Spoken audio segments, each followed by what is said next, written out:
Mga kapuso, sigurado nang babalik si pambansang kamao nating Manny Pacquiao sa boxing ring ngayong taong ito. Ayon yan sa kanyang promoter na si Bob Arum. Pero nangako si Pacman na itatapat niya ang susunod niyang laban kapag nakaikangay recess ang Senado.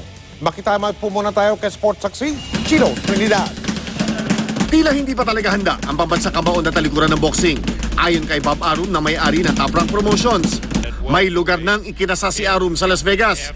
Ang detalye na lang kung saan kasino ito idaraos ang pinaplansya. Sino ang makakalaban? Sa ngayon ay may dalawa sa shortlist ni Arum.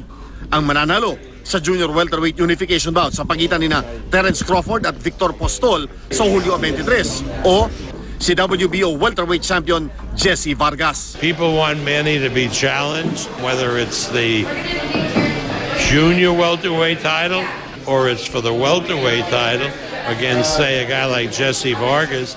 He's going to fight for a title. I'm well prepared. I never look over any opponent. That's why I train so hard, and I'm looking forward to the fight being a great fight. It may put me on a higher pedestal after this, but I'm looking forward to being victorious.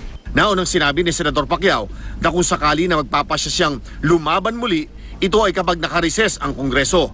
Tiniyak pa ni Pacman na ang buong panahon ng pag-iinsayo ay gaganapin sa Pilipinas para makadalo siya ng mga sesyon sa Senado. Ayon naman kay Arum, inalam niya kung kailan ang recess ng Senado. So he gave us only 2 dates that were possible this year, the 29th of November and of October and November 5.